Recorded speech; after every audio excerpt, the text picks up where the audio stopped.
I love watching people's end of the year videos of the top 10 books that they read. So I figured I would do the same thing. I read 116 books in 2023. I have a couple of stipulations. I try to keep it to just one book per author. There's a couple authors, three maybe, that I read multiple books, but I just try to pick my favorite one. Actually, only one reread. So I'm going to start with the reread. I won't do any honorable mentions or anything like that. So the first one is going to be The Wastelands by Stephen King. This is a reread. It's the only reread on this list, but it is my favorite King book that I read last year. I think it was 2019. I decided to go and read all of King's books in publication order. I was watching Jaime and Fuego. I love watching his channel where he was doing the same thing. This was in like, say 2017, but I started doing it in, I think, 2019. So right now I'm in the 90s. I think the last one I read was Insomnia. Anyway, this was much better than Insomnia. This was so good. I read this like 10 years ago. So this was a reread. Man, this book is awesome. The Dark Tower is one of my favorite series. It's so fun. I just like the language. I love Roland, the main character. I love the whole 19, the beam, all that stuff, man. It's so good. Wizard and Glass, I think, was my favorite book, which is the book that comes after this. The first time I read the series, so I'm really excited to read Wizard and Glass again. But I'm trying to read them in order, so I still have like 3 or 4 books before I get to there again. So the next one I'll do is actually another YouTuber, Brian Lee Durfee, The Forgetting Moon. I bought all 3 of the books after I read the first one because I really enjoyed the first one. I was a little skeptical just because he's kind of a weird dude. I mean, he's really funny. I do like his channel, but he is kind of weird. This is nothing like the personality that he shows on his channel. This is very dark. It's got one of the most brutal scenes of torture that I've ever read. It's definitely one that will stick with me. The Forgetting Moon. I'm really excited to read the second book, but man, these are huge books. It took me a while to read this. So, taking a break. It's toward the end of the list. This is in order, but I'm really excited. I've heard that book 3 is like the best in the series, which usually is. So, really excited to get to the next ones, The 5 Warrior Angels. And yeah, man, he's no joke. He can write. This is really good. Don't be fooled by his goofy personality. So next, I'm reading all the Stephen King books in order. I'm also doing the same thing for his son, Joe Hill. So I read the first couple of books from Joe Hill, and this was the next one. I also read Nosferatu, but I liked Horns better. Horns was my favorite Joe Hill book so far, I want to say, other than his first book, the short story collection. That book is amazing. I loved that book. There's some short stories in that collection that are incredible. He might be best in the short story form. But I did really enjoy Horns. I've not seen the movie with Harry Potter, the guy who plays Harry Potter. But so I had no idea what it was about going into it. Yeah, it's about a guy that wakes up one morning after he's blackout drunk and he's got horns on his head, and he's basically turning into the devil. It's the opening 25% of this book is really good. The first half is definitely better than the second half, but I tend to feel that way about a lot of books. So if you can get through the second half, I mean, yeah. The first half is really where it's at, though. Just the mystery of it, why it's happening. Whenever people are around him, they can't help but just say what they're really thinking. They can't lie. They have to talk about what's really going on in their head, and it's always something terrible, something horribly offensive, and it's just such a cool concept. And you're just always wondering who's he going to run into next and what are they going to say. And that's what I love about Joe Hill. He's just very creative. Lock and Key is one of my favorite comics of all time. That's Joe Hill as well. He's just super creative, and it was so fun. And there's a bit of a mystery, there's a bit of a twist, and that was good. But really, the first half is what I think about when I think of how much I enjoyed this book. So for Halloween, I read, I think, 3 or 4 horror novels. One of them was The Exorcist. I've always wanted to read The Exorcist. Of course, I've seen the movie several times, but I had never read the book. So finally read the book. It's just like the movie. It's just as good. You guys all know what The Exorcist is about. If you've never read the book, it's definitely worth it. William Peter Blatty is a really great author. There's some really small differences, but nothing major. It's pretty much the same as the movie. Is the movie better? I don't know. It's so iconic. You know, it's hard to say. It's such an iconic film. But whenever I read books like this, I try to put myself in the headspace of when it came out, the year it came out, and just how impactful it probably was at that time. Because I read a lot of classics too, and I try to just imagine what it's like to read them. Back then, it must have been even more mind-blowing. It doesn't necessarily scare me, but it's hard to get scared, you know, reading a book. Every once in a while, you'll get creeped out, but this wasn't one that did it. But I love, this is going to sound weird, I guess, I love like religious horror. I just think anything with the devil, Jesus, that stuff is, all the horror elements of it is just fascinating to me. Like Christopher Buehlman's Between Two Fires, just books like that where it's like a religious horror element. I love those kind of books.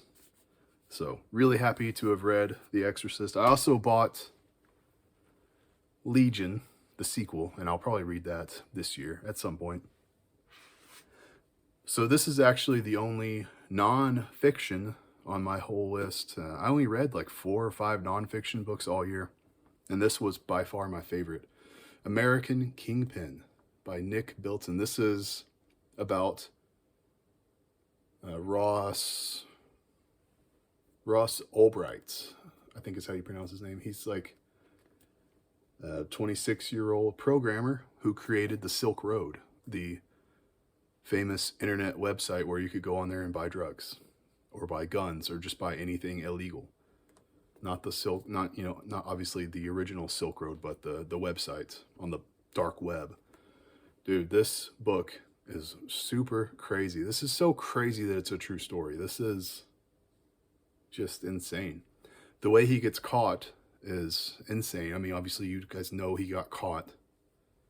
It's not a spoiler, but I didn't know how he got caught. I didn't know really the story of him or how he created the website, all the things he went through, all the horrible things he did, all the good ideas that he had.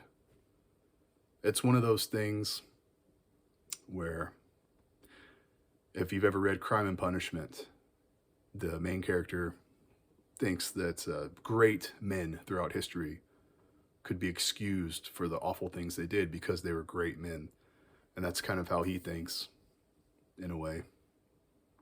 Man, this was such a captivating story.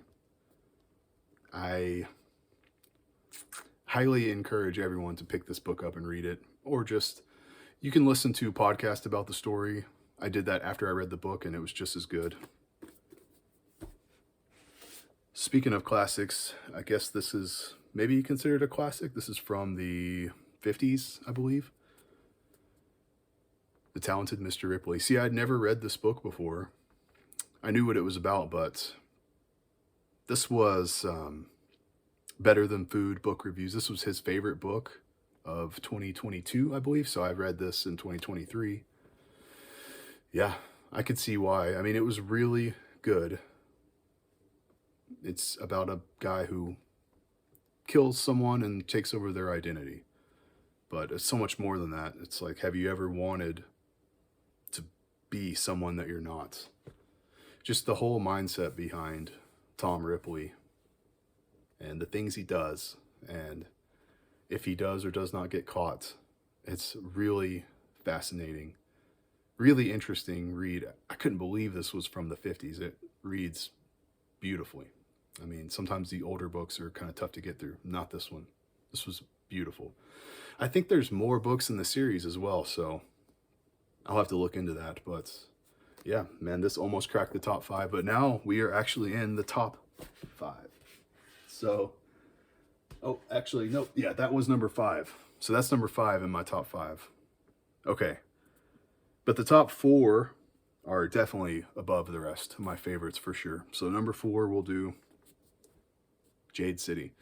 Have you noticed I have a huge umbrella of interests? Like, I read horror, fantasy, sci-fi, classic literature. I love all of it. So this and The Forgetting Moon are the only fantasy that I have on here. Man, I did like this better than The Forgetting Moon. This was amazing. I cannot wait to read the second and third book. Jade City, Fonda Lee. I was blown away by this book. It's so good. I mean, I just couldn't stop thinking about it for weeks after I read it. It's hard. I want to immediately pick up book 2 and read, but I try, I have so many books that I want to get through, so I try to space them out. I'm definitely going to be picking up book 2 soon. This is kind of like a fantasy landscape, family versus family. And there's a scene, and it's probably like the halfway point of this book, that completely freaking shocked me, man. Like, I was actually reading this in public. I was at something for my son, wrestling practice, I think, and I was walking the track while reading it and kind of peeking in on him, and I just was like audibly I could not believe what happened. It's one of those things where you go back and you read a couple pages again and be like, did I miss something? Because that can't be what really just happened. This is a fake out. Highly suggest you read this. You'll know exactly what I'm talking about. Yeah. Amazing. There's only a couple books here that beat it. The next one is going to be Swan Song by Robert McCammon. So, again, I always find it interesting what leads you to books. So this was another YouTuber. I guess I watch a lot of YouTube, huh? So this was Mike's Book Reviews. He did his favorite books of 2022. And this was his favorite book, Swan Song. And I could see why, man. This book was so good. This is like 1,000 pages. Did not feel like it. I mean, I blew through this thing. I could not put it down. To me, that's how I know a book is going to be next level, like 5-star good, is if you just never want to put it down. There's some books that I really enjoy, but I maybe don't always feel like picking it up again. Like, I will read 4 or 5 books at once because I just kind of go where my heart leads me. I will grab whatever off the shelf and just start reading it, put a bookmark in there and come back to it whenever. But this, no, man, I read this book from front to back. It did not feel like 1,000 pages. Incredible. Absolutely incredible. I'm really excited to read more Robert McCammon. I have Boy's Life and I think one other that I bought, so definitely looking forward to that. Yeah, this is kind of like a post-apocalyptic fantasy, science fiction, fantasy, horror. It's a little bit of everything. Amazing. Really, really strongly recommend Swan Song. He had it number 1 on his list for a reason. So, it's funny. This is my first sci-fi. I read a lot of sci-fi, but this is actually the only sci-fi I have on the list here for some reason. Again, I don't know if you consider this a classic. This was another book that totally blew me away. Man, I had never read Flowers for Algernon by Daniel Keyes. I'd never read it. I wasn't even quite sure what it was about. I kind of knew. It was beautiful, man. This book is so heartbreaking. Absolutely gut-wrenching. I don't even know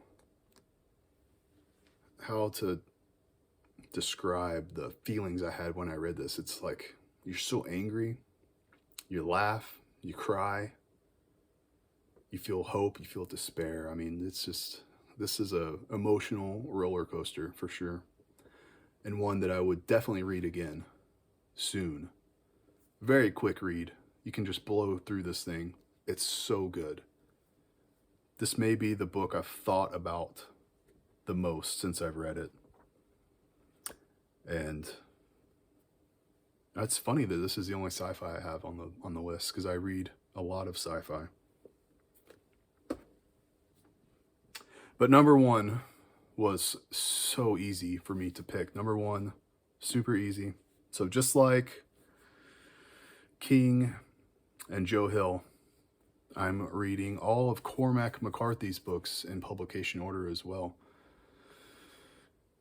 You know, he passed last year as well, so I just happened to be reading his books. I can't really remember what set me off on reading them.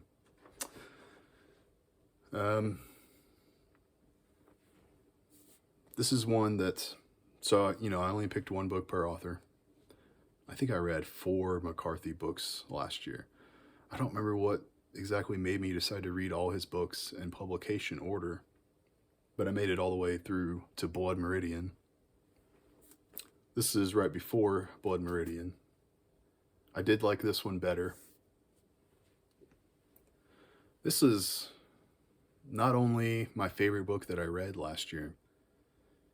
Honestly, it's one of my favorite books I've ever read. This might, man, I mean, it's tough when you just read something and you don't want to have that recency bias. This might be my favorite book of all time. I just don't know how anything's going to top this. This book, it just really spoke to me as a person. It's about a well-to-do young man who leaves all behind to just live a simple life. So he comes from money. Suttree is his name. That's the main character's name. But he just leaves it all behind. He leaves a child, a family, parents, all that, to just go be a fisherman on the river. And I think this is sort of like semi-autobiographical for Cormac McCarthy.